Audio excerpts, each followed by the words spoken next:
The V-sit is one of the coolest and most unique skills in calisthenics, and today I'm going to tell you exactly what you need to work on and what to avoid working on if you want to achieve this skill in the quickest amount of time possible. Diving straight in, let's talk about prerequisites. So before you are attempting your V-sit, you want to make sure you have these two things. Number one is the ability to touch your toes. I would say you at least need to be able to get fingertips to the floor, if not palms to the floor. And the reason for this is that our passive flexibility is so much greater than our active flexibility. And for the V-sit, we're trying to display that kind of pike position actively. So we need to make sure that we can actually get into that position first before we try to use our muscles to get there. If you need help improving your pike flexibility, I have follow along flexibility videos specifically to improve your forward fold on my app. Secondly, you're going to want to be able to hold at least a 10 to 15 second L-sit. So legs off of the floor, preferably on low P bars, but as long as you can hold a solid 10 to 15 seconds, I think you're going to be good. What do we do from this point? We have an L-sit and we can touch our toes. Now the V-sit is a perfect combination of strength and of flexibility. So we need strength in our triceps, in our core and in our hip flexors, and we need flexibility in our hamstrings. Most people, when they're trying to go from an L-sit to a V-sit, just think about trying to lift the legs higher. But if we do that, we are going to reach a point where we just get stuck. If we have a look at these two videos, the first video is simply where I'm trying to lift my legs as high as possible. Just my legs is what I'm focusing on. And we can see that it looks kind of like a V-sit, but it doesn't look like that beautiful kind of V-sit that we're trying to achieve. Whereas this second video looks a lot cleaner, a lot better, and the main difference is actually the hip position. To achieve a V-sit and move it closer to an I-sit, we need to have the strength in the triceps and the core to push the hips in front of the hands. The easiest way to start working towards understanding how to move the hips in front of the hands and what that demands from the core and the triceps is using a tuck leg position.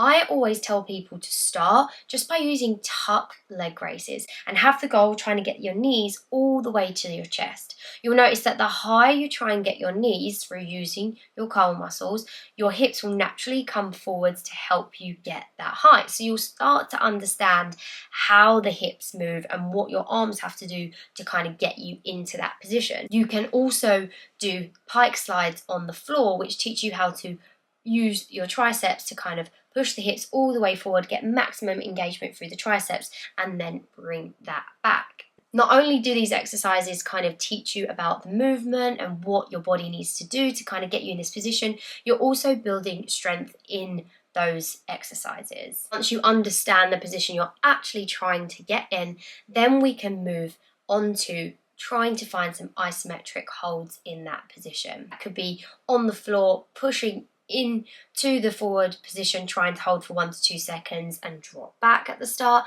or eventually moving on to just solid holds with the hips in front of the hands. This demands quite a lot from the triceps as you're trying not to lean too far backwards, otherwise you're just going to go straight down to the floor. So we need to find kind of the perfect balance between a little bit of lean in the triceps, but mostly just creating that forwards push to kind of get the hips up in front of the body. Another great exercise I think you could use at this point is wall assisted holds. So you'll get the understanding of where your shoulders need to be aligned over the wrists, how it feels to get that maximum contraction through the triceps, where the hips are, and we can play around with taking one foot off of the wall at a time and try to reduce the amount of support we use through our feet. At the same time we're doing this strength work for the core and the triceps, we do need to keep working on our strength and our flexibility in order to get the legs nice and high. Mostly we want to be focusing on your body's ability to extend their legs at end range. A few exercises that I love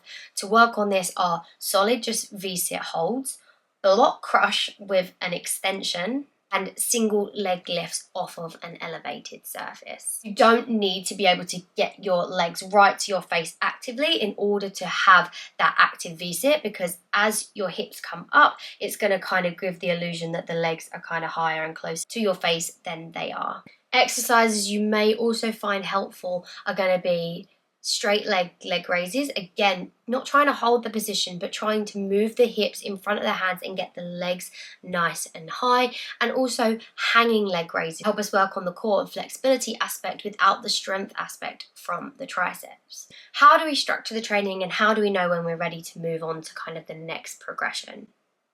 When it comes to the reps and set side of things, I would work in the 6 to 10 rep range. Once you can do 3 sets of 10 of each of the exercises, you'd want to try and move it on to the next progression. In terms of holds, we want to try and build the strength in longer holds, because when we come to do our max V-sit, the end kind of time frame we're looking in that deep position is maybe 5-6 seconds, no longer.